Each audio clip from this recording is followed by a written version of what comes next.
Nicholas Bornois of Capital Link, and I would like to welcome you to the third annual Capital Link Singapore Maritime Forum.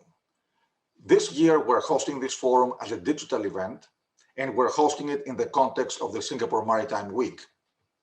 I would like to welcome you on behalf of Capital Link and also on behalf of our partners, Singhai Marine Services and Columbia Ship Management. Our event this year is going to focus on three main topics: technology, finance, and the human element. So for each topic, we have one panel.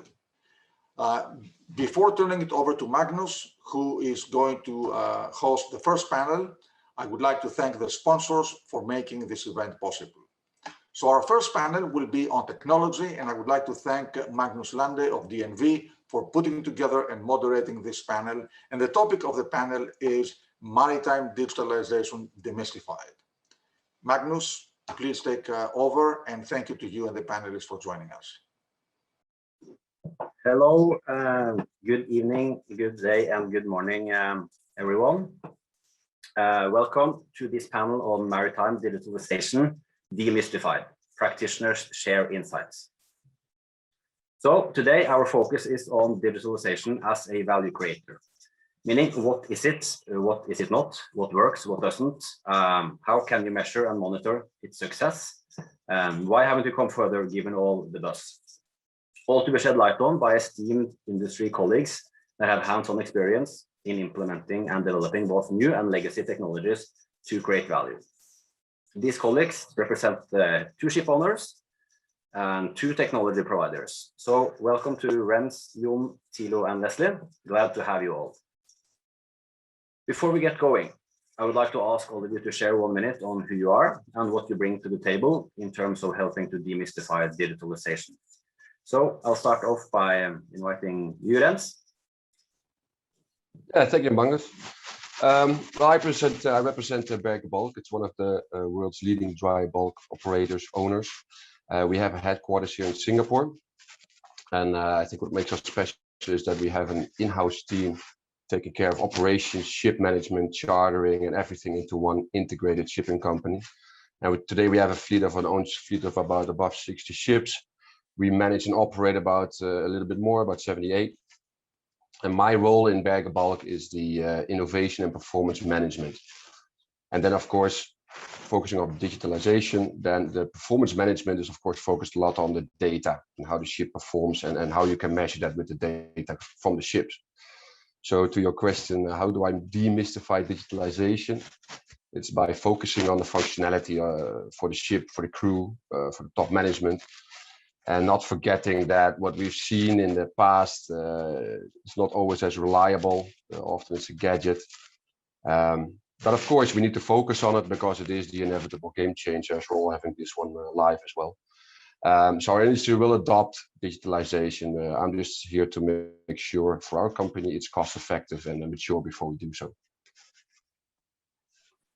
Cool, thanks, Rens. Over to you, Jon. Thank you so much, and it's a pleasure to be here in the esteemed company this afternoon. My name is Jon Loken, and I head up a company called Chord X. Chord X is a company that is in the space of energy management. So we look at how much energy you take into a ship in form of bunker fuel, how well you can use that by monitoring the combustion, the engines, the optimization of those and the maintenance of those. Then we look at the power produced, the waste products that you have, as well as the emission control.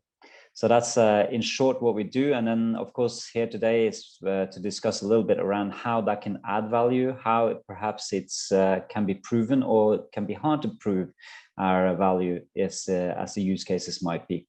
So looking forward to see how the discussion goes. Thank you, Jon. Over to you, Thilo. Yes, hello everybody. My name is Thilo Lückert. I'm leading the Fleet Performance Management division at StormGeo. StormGeo is a Norwegian company with worldwide presence, and we are delivering weather-related services to the shipping industry. And part of this is also fleet performance management for shipping. Yeah, I started more than 10 years ago building up a fleet performance management system back then with DNVGL, now DNV, and we were growing this very successfully over the last 10 years.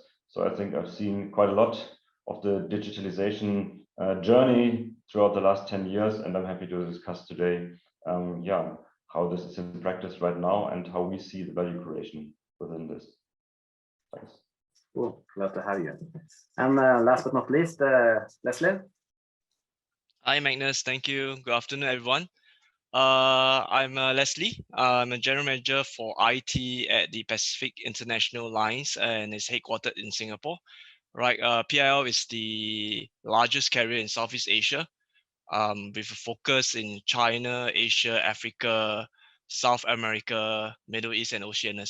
Right, we own and operate a large fleet of vessels, about 100 container vessels, multi-purpose, serving over 500 locations, 90 countries worldwide. Right, over here at PIL, we do a lot of in-house development. Right, so I lead the overall group IT. Right, I look at the application development part in Singapore. We are about 50 people in Singapore doing applications development, and about 50 application developers in India, Chennai, doing the in-house development as well. And then we handle operations, we handle the security as a SOC center centrally for the rest of the branches, agencies, subsidiaries, covering 65 regional local agencies offices, right? And unfortunately, as IT, our job is not just application development and infrastructure. We also look after the vessels, right? So the vessels security, vessels applications on board are all also unfortunately under IT responsibilities, right? So it is a lot of responsibilities, but it's exciting, right? It's exciting times to be in, right? With so much drive for digitalization. I think Magnus will elaborate even more on the digitalization capabilities, technologies available today. So for me, it's an ongoing journey, which I always tell our end users, an ongoing journey. We can take small steps, but we still have to have an overall plan, what we want to do, right? There's, I don't think as of today, technology is a limitation, right? Rather, technology has improved multi-folds exponentially, right? It's about how do we train our people, our skill sets to be able to make use of this technology, right? To bring the most value to our business users. Yep. So that's all. That's my take. Thanks, Magnus. Thanks for that, Leslie, and please hold that thought. That is very close to what we probably will discuss today. I don't know if there was sound on the initial video, so I just wanted to say that my name is Magnus, and I'm the head of APAC for Veracity, which is DNV's data platform. And before we get going on the panel debate, I just want to give a very short backdrop to set the scene and the tone and maybe some angles that you may agree or not disagree with here today. So without much further ado, digitalization, as we all probably agree on, automation, removing processes, improving decisions, bringing transparency. That's where the crux to the matter lies. Business models, operating models will change, but I guess with all due respect, majority is not there yet, especially the SMEs and especially then the majority of the fleet. More importantly, ship owners, they face increasing pressure from external stakeholders and competition. And the number of requirements that they must fulfill, as you all know, is ramping up, and the performance standards are tightening every year. At the same time, cost pressure remains high, which means that the ship owners, also the ones here today, must optimize their operations while ensuring green lights with their customers and stakeholders and minimize cost. And naturally, digitalization is key to solving this dilemma. However, as you may have seen, progress with Maritime has yet to take off, as much as maybe the hype has around Industry 4.0. Most companies, especially small to medium, are struggling with the basics of getting in touch with the data and using it with meaningful impact. And of course, as Leslie alluded to, not starting off with the purpose and the desired impact definitely hurdles the pace at large. And this is made manifest by the fact that most processes and ways of working are unchanged compared to what they were 1 or 2 decades ago. Meaning the operation ashore and on board, the job description, their accountabilities around capturing and interpreting information hasn't changed that much. However, it's not all bleak, and that's why we are here today. As such, one of the most notable developments, as an example, is maybe not impressively seen from outside, is the noon report. We have moved it from telex to email, to Excel, to lately dedicated software, to aggregated data, to producing insights on deviant performance, all leading to affect decisions ashore and on board, leading to hiring and creating new job roles like the performance manager, who use this insight to work across operations, ship management, to reduce the fuel bill, and maybe soon the emission bill. So one can conclude that this has been a successful development, as these positions have been kept on and still growing. However, this all took place long before Industry 4.0, or begun long before Industry 4.0 kicked off. And ever since, we have seen hiring of CDOs, and we've seen firing of CDOs. So what can we take away from this example, successful development? Still highly powered by data and data-driven insights, only not yet fueled by the, I don't know, great gig in the sky, the cloud, the IoT. So is the processes of change that much different just because the data comes in at a higher frequency? Is it more complex to implement these changes just because it's an alert instead of a dashboard? And of course, parallels can be drawn to the likes of maintenance managers. However, I would state that the performance manager perhaps represents the most relevant example today, because next year we are entering the last 10,000 days till 2050, the year which soon all companies and nations will have pledged to be completely carbon neutral, a target we all know isn't reached overnight, currently making the decarbonization journey the key motivation for digitalization. Just like digitalization will be one of the key enablers for decarbonization. Thereby, improving the pace towards decarbonization is paramount in staying competitive going forward, and digitalization is a paramount enabler. So my challenge for today is that we spend so much time on understanding why what we have done so far has worked, when trying to understand the success factors for tomorrow. And finally, I hope that we will see some opposing worldviews, experiences, and not agree on everything, with an aim for not only our listeners to learn something, but also we here on the panel. And with that, I'll also just like to remind everyone that there is a Q&A function in Zoom, so please use it, and we'll pick up on your questions and try to address them during the debate. So I would like to start off by asking you, Tilo. You and StormGeo have now been in the game of developing and implementing data-driven tools for maritime for 2 decades. Can you share if digitalization or Industry 4.0 so far has changed much on your end? And is more quality data becoming available? And does it bring more value for the end user?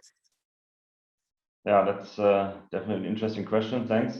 I mean, if you look at the past, the last decade, I think there were distinct waves of development, right? I mean, when we started 10 years ago, the state-of-the-art reporting system on ships was Excel tables or emails.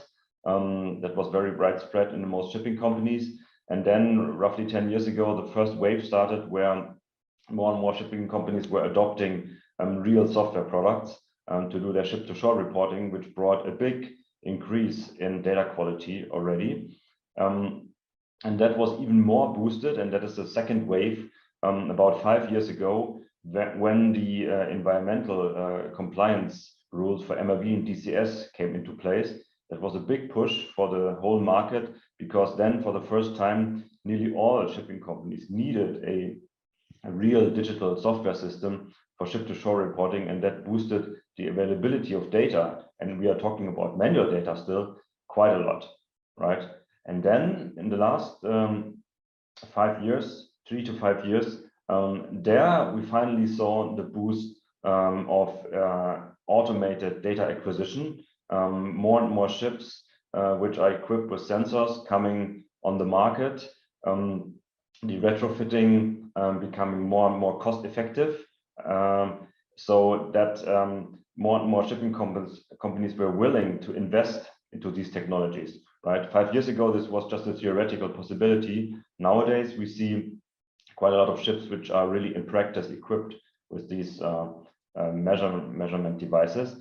And now we are also seeing the applications for this, right? So you can say today, state of the art as we see it, is a manual ship-to-shore reporting systems where you do your classical noon reporting, also for compliance reasons. But this is then more and more enhanced with automated data, where it pays off, and it especially pays off in rather technical questions. If you look, for example, at engine performance, there it's very important to have up-to-date and very high-frequency data to be able to spot deficiencies. If you look at hull performance, the fouling on the hull, that's also very important to have very good and high-frequent data. And then you're also able to spot the performance differences in these areas, which was impossible before, right? With the normal email-based noon report, which was state of the art 10 years ago, it was not possible to do these kind of analysis. So yes, it pays off, as we see it in the rather specialized and very technical spaces. In the world of the pure commercial charter party controlling, we still rely very much on manually reported data, but that's also going to change going forward, I think, because as the automated data acquisition systems become more and more widespread, shipping companies are also thinking about replacing this classical consumption reporting with more automated data. So we're seeing a heavy move there within the last years. Yes. Cool. Well, that's a good share, Thilo. And if you bring then this a bit over to sort of, you know, the end users here, the ship owners, so to you, Leslie, you have a fairly strong IT capacity, as you already mentioned, and also capability, like many container companies do have compared to others because of the logistics they typically are involved in. But what is your take on what has changed in terms of how data-driven tools or data availability and insights have changed the way that you do value creation? Is the principles still the same, or has that also changed now because of the developments? Yeah, thanks, Magnus. So maybe I just extend a bit on the noon, since you started on noon reporting, right? So in terms of noon reporting, what has changed is that vessels, the cost of a VSAT has gone down, right? The infrastructure to make all this data driven approach more available to ship owners, right? Of course, the cost of ownership for the sensors on board the vessels is also much reduced. So this gives us, I mean, even some VSAT providers have a dedicated bandwidth without affecting the crew, the IT, the OT network. Dedicated bandwidth purely for the collection of data, right? So this is very encouraging to see VSAT providers, service providers providing this kind of level of infrastructure available for ship owners to be able to leverage on. And of course, we can't do all this alone, right? So the key thing is to also work with good service providers, partners, to be able to provide some of this data, right? So today we are able to easily reach out to websites that can look at meteorological information for the vessels. You look at AIS data, you look at speed, everything. All this is pretty much self-service, right? All this are available easily, and with the proliferation of so many vendors having this set of information, all this technologies and web information is available. So in terms of general data-driven tools and value creation, the key thing is that the ability to present this data, right, to ingest and present this data directly to the end users, right?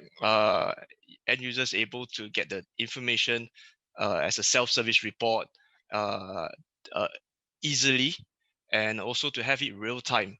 So all this information can be easily viewed by the users real time. And of course, the data is centralized and having a single point of truth for the various users, whether it's the technical managers or the crew team, right, or the IT team. We have all the information at our fingertips, right? And on top of that, there's a lot of capabilities, ability to process large amount of data today.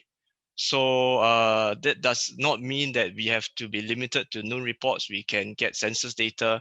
right? The census data can be quickly real-time processed to go and to find out what is the performance for the vessel, right? Even bunker consumption does not require you to wait end of the day or end of the month or end of the week to be able to find out what is the vessel consumption, right? All this information are also real-time available for us to compute and correlate with the voyage pattern of the vessel, sailing voyage and so on, right? And of course, for me, a lot of the from ship owners' perspective, all this visibility is good for the technical team, for the fleet division. But on top of that, how we use the data is also to be able to find ways that we can automate functions, right? Using data to trigger and automate some of the functions that the business user needs to do manually. For example, to submit port forms, to submit a crew change information. All this can be easily picked up from the vessel directly through the reports, automatically submitted to the authorities directly, right? And finally, the key thing, the principles are still the same, right? We want everybody to have the ability to easily identify and monitor what is the performance, the metrics, right, of the things, the vessel that we are monitoring, right? And also the key to motivate the team on how to improve better, right? So a system not only be able to automate, but also guide, provide insights to the user, how to improve their operations, how to improve their performance. All right. Yeah, thanks, Leslie. That was a great insight to your experiences on what has changed and how it changed your value creation. And then taking then one step closer even to the end user, Rens, you are what we can call an end user and also maybe a facilitator of multiple end users with your innovation and fleet performance management role to excel decision making from data-driven insights. Can you share on how do you go about ensuring value is derived from, say, a dashboard, irrespective if the data behind this high-frequency IoT and reports, or has that also changed? Is it becoming less or more difficult to realize, for example, dashboard-driven value with the new type of tools? Yeah, thanks, and thanks also. I already learned something there. I think for us, of course, we are very focused on the crew itself, right? It happens on the ship, so regardless, or if you need the data on shore, right, you want to have that insight on board.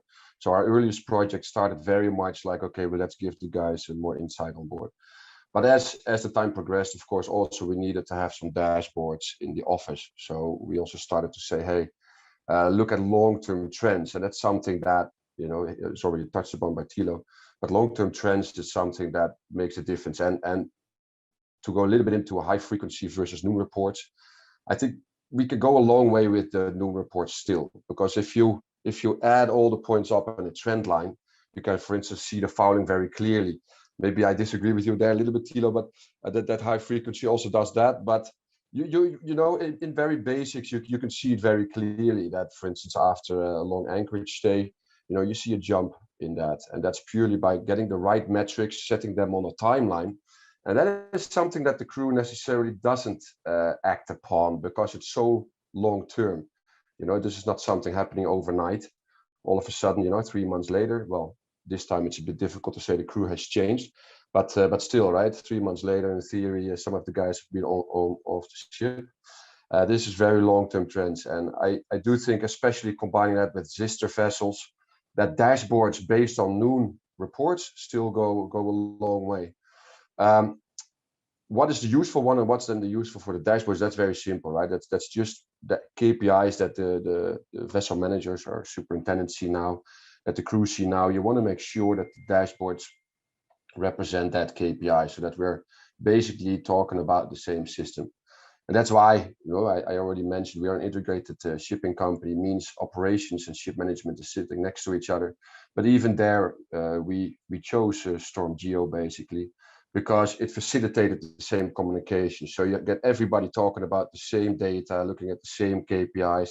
And that's where you don't start having a discussion. Is this true or not? Is that data real from the ships, which you always have to some point in time from the noon reports. But it's stepping over that, like, is that reliable to the percent, 5%, 10%, right? But you're pretty sure that if you track it on the timeline, that you will see something. I think also, talking about the dashboard, it has increased tremendously. And I think we have not really had the end of it, because if it's high frequency or noon reporting, basically you see several systems, right? And that's where you see, okay, does company have in-house a real big data lake, like maybe you have, Leslie, or do you rely more with a smaller team like we have? Do you rely more on providers like StormGeo, but also others that are maybe focused on some other aspects, like, for instance, the budget is not unimportant for vessel managers, obviously, so to keep track of that, and that's also part of the data, right? To see if the inventory on board is okay. I don't know where that falls under, but that's usually crucially important to see if if you're cost effective or not. So again, to come back in the value derived has to be very much related to KPI, and that's not only the vessel performance, so to say. Arguably, it's the bigger one. It's a more complicated one, because you have to agree on it with the charterer, with the owner, with the ship manager. So it's a big step. But all the other KPIs you should not forget, and you should put it in relevance next to each other. From our side, anyway. So that's what I'm doing. I'm trying to provide tools to the vessel managers to say, okay, the next step in the functionality of, again, StormGeo there as insight is a very good suite. How do we get more insight into it? And in that sense, the high frequency data comes into play, obviously, right? Because the hull fouling is something you could do with noon reporting, but to see if your auxiliary engine, the famous 1 or 2 auxiliary engines, if they're running or should run or not, that you have to do with high frequency. And there, I just wanted to make a note there. You always have to be careful that the need for that auxiliary 1 or 2 to run always comes into a system. So I'd look forward to John's comment on that later, to say, energy in is energy out. Then how do you measure that? So the high frequency data certainly will play a role there. If our dashboards would significantly change, I think they will just get more accurate, because that is the holy grail anyway, right? You want to have your noon reports, your high frequency data, you want to reduce that.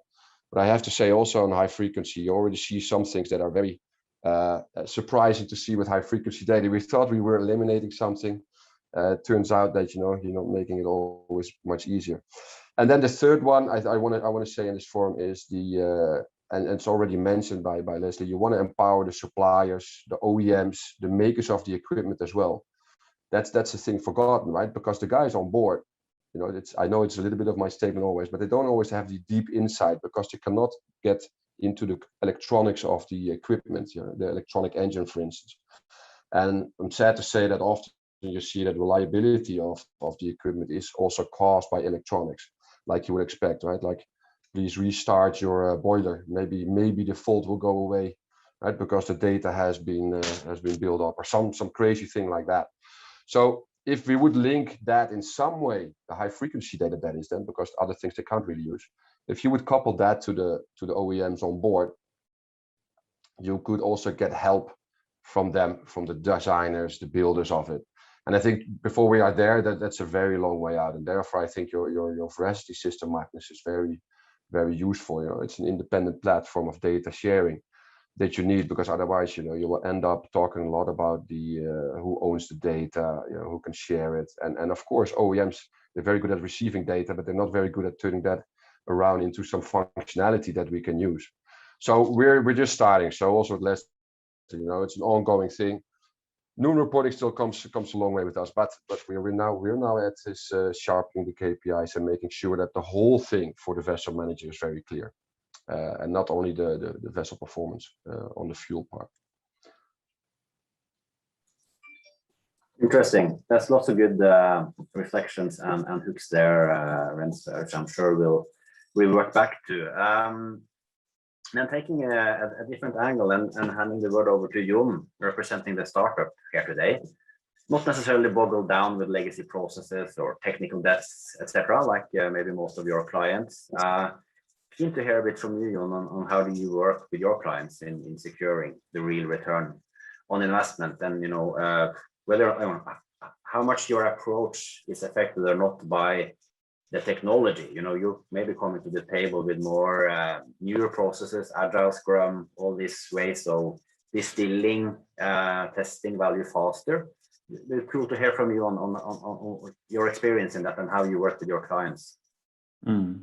Yeah, thank you. And there's been a lot of good input here already. So it's so many things I'd love to sort of start talking about here now. But it's a good point to talk about the ROI. And I feel like, of course, when you come in with if you're a young startup, I mean, now we have the fortune of being on board of 12 ships and 2 more coming online this week. Means that, we already have some credentials. But, when you have a concept and an idea, then you also rely very much on finding someone to work with in the industry that is willing to take a leap of faith. Carolyn Yang this morning mentioned it, and she kind of also just quoted Mr. Yi Yangxie from yesterday, saying that we can't just talk about digitalization. We have to walk the walk as well. There has to be a willingness to invest and take that leap of faith, I think, in some of the startups, and see how can this technology or this solution fit into what we're aiming to do.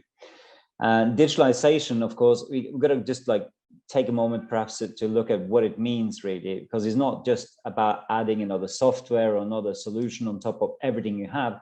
It should be about how you rethink how you do what you do. So go back to looking at why is it that someone is spending 4 hours a day on board each and every ship to collect all the data for the noon report, and then typing it into an Excel sheet, and then it's being sent to the office, and then is being plugged into the PMS. I mean, that of course, it is not a digital process even today on the vast majority of ships. So you got to look at what is it that we're trying to do here, what are we trying to achieve, what we're going to invest in. And we definitely see that when it comes to the point where we have a few vessels on board, we need to really prove the ROI, because willingness to invest in technologies like Chord X has to be very directly related to what the monetary value is. How much more can I earn per ship, and how much less can I spend per ship? Because this is not a compliance product. This is a nice to have product, and therefore it has to be a win-win on the product. But I have a challenge really for the industry, because one thing is getting on board existing ships. But what we also see is that when new ships are being planned today, these are the ships that are being designed and planned, and the makers list are being drawn up for now in the order books. These are ships that are going to sail well into the 2030s.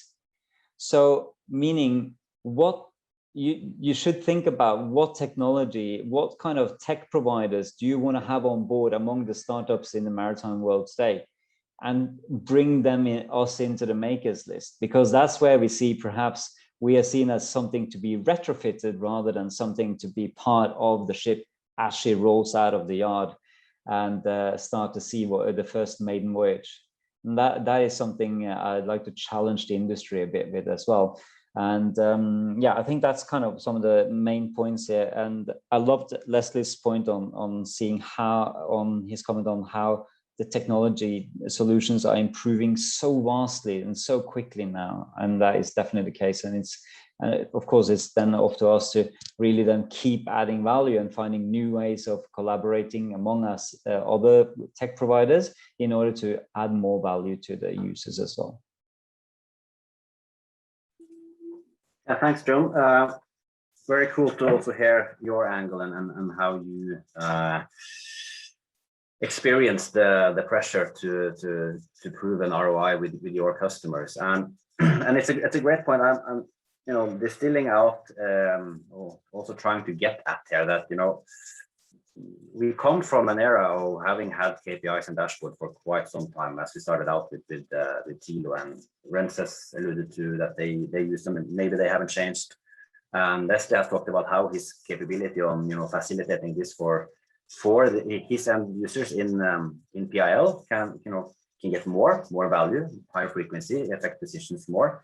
But still we see that there are a lot of pilots that aren't really kicking off. They're not necessarily going from pilot to production, and from production on one ship to scaling out of a fleet of 100. So also keen on hearing a bit, what are some of the missing links in actually defining and understanding the use cases enough? Anyone want to give a go on sharing from their side of the equation? Yeah, I can give it a try. I mean, this I think what was also described by the other panelists here is that we have a lot of data available today, and it's online and it's up to date, but still the processes are more or less the same, right? So it is very easy to have an oversupply of data, right? Which makes life of people even harder, and normally it should make it easier, right? So it's actually a conflict here, which we are producing, was putting more and more and more also automated data to the same people. So what we are trying to do is to go away a little bit from this classical data collection dashboarding business, right, where the end user has to decide where to look at and drive their own analysis. And we are trying to go towards very distinct alerting functions, right, where we have our calculations and in the background, and we are trying to automatically point the end user towards where he should look at day by day, right, so that they are not overwhelmed by a big majority of dashboards and data they could analyze each day or each week, but that we very distinctly point them towards where they should look at today, and which are the problems they should solve today, and which are the most important ones, right? And that is also our take on trying to change the processes from this big, vast analysis job you would have with more and more data available to a very streamlined day-by-day routine where you can focus on solving the biggest problems in your fleet first. And that's, I think, more and more important, the more automated data and the more available high-frequency data you have, because otherwise you will get overwhelmed with the possibilities, pure possibilities of doing all the analytics manually. I think that's a very important step to changing the day-to-day routine of people who have to do the technical analysis. That's a very interesting reflection. I would like to ask if anyone else on the panel has some comments to that, or if they agree or disagree or see the same, or or want to add on something. Yeah, I totally can second what Tilo is saying, that it is definitely a burden sometimes to take on a new tech provider or a new solution. It's like, when the first ever hotel opened up a computerized booking system, it was a Hilton Hotel in Manhattan in 1980, and it was mayhem in a hotel that day. There was chaos because nobody could manage to check in on time, nobody could check out on time, the rooms weren't ready on time, because it was such a pain to introduce a computerized system. And of course, if you bring in a system, for instance, something that can help you to rationalize your dry dockings, for instance, then it will still be something that you have to take attention to rather than putting everything in an Excel sheet. Over time, yes, it will be giving you great value, but it's painful there and then. And I think that's perhaps where we have to try to be more facilitating. And I know some of our co-startups here in Singapore are looking at providing a transformation team where they're kind of trying to make that transition completely painless for the customer.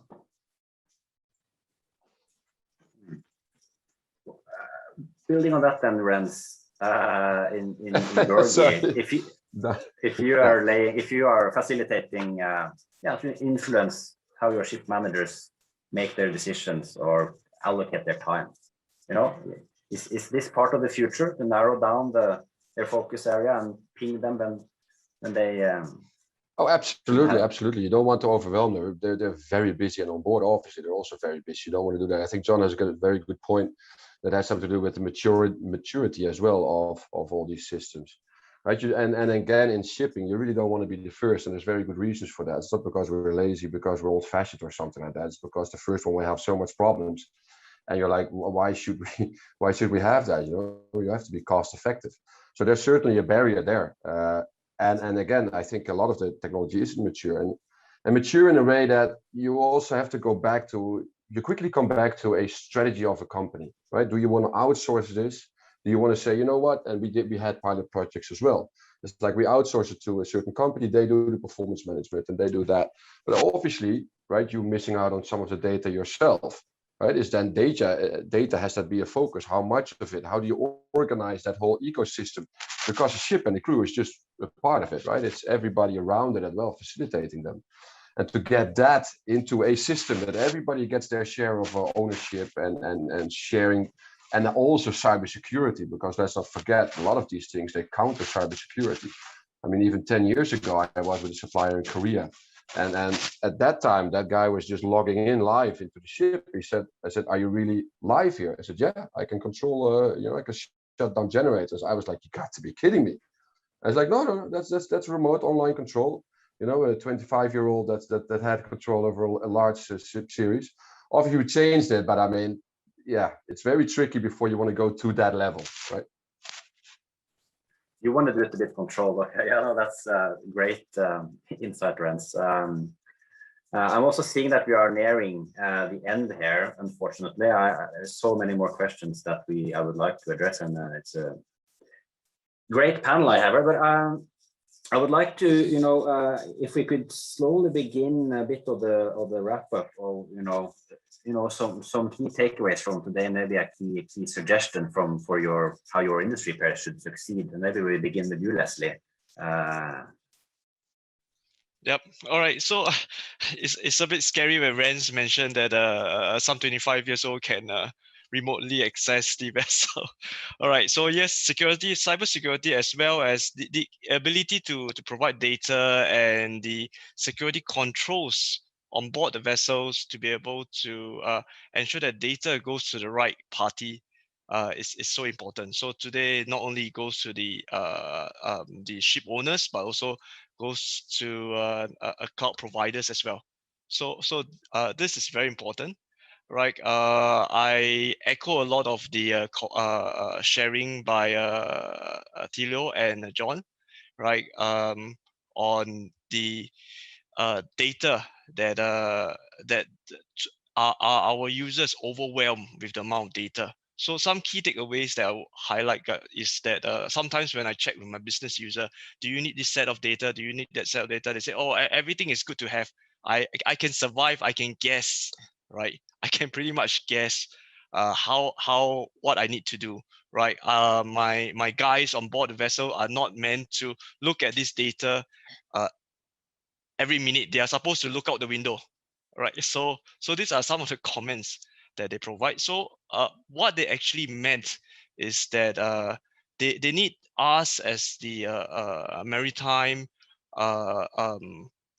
strong in the maritime domain experience to be able to correlate some of this data, right? Not only to calibrate the data, but also correlate the data to provide them the real insights that they are actually check and also provide recommendations of what they should pay attention to.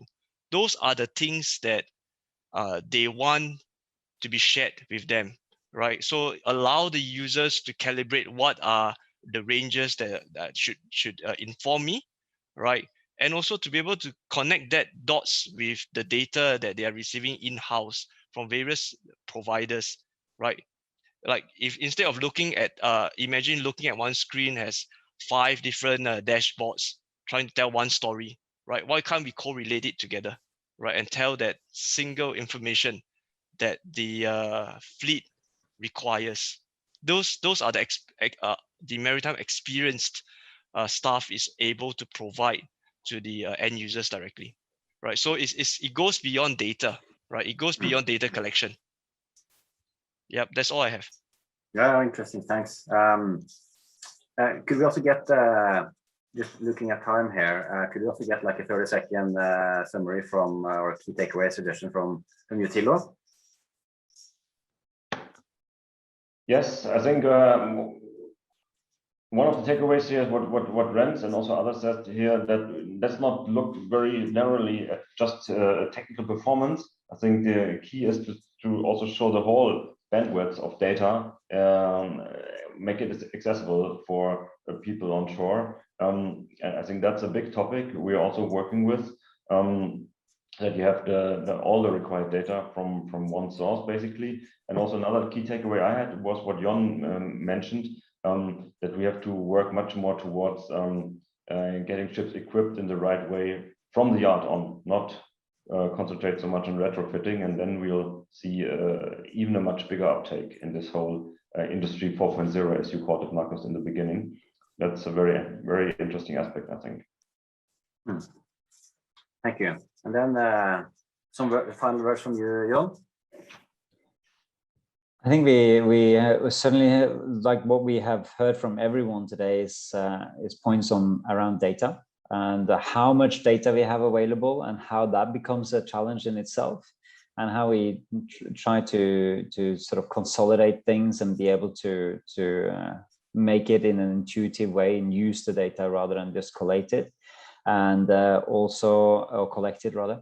And also, I think very important to look at how we look at the quality of data, because it's still key parameters are still perhaps not recorded in a scientifically accurate way, like fuel consumption for most ships are manually collected still. And that is an issue when we are starting to do emission reports based on that, for instance. Thanks. And final, Renz, some key takeaways from you before we kill the panel.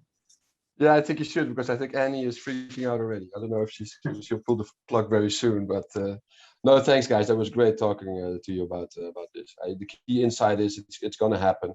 The only thing is, in our industry, we need to do it professionally. That was the only thing I have. You know, it needs to be reliable, it needs to be mature. The last thing I want to have on our ships is gadgets. And unfortunately, the whole industry, I mean the IT industry, there's still a lot of gadgets around. Perfect. Yeah, no, fully understood. Thanks, guys. Thanks to Leslie, PIL, Thilo from StormGeo, Jon from Chord X, and Renz from Berge Bulk. And thank you to Capital Link for inviting us all to have this discussion today. Over and out from Singapore.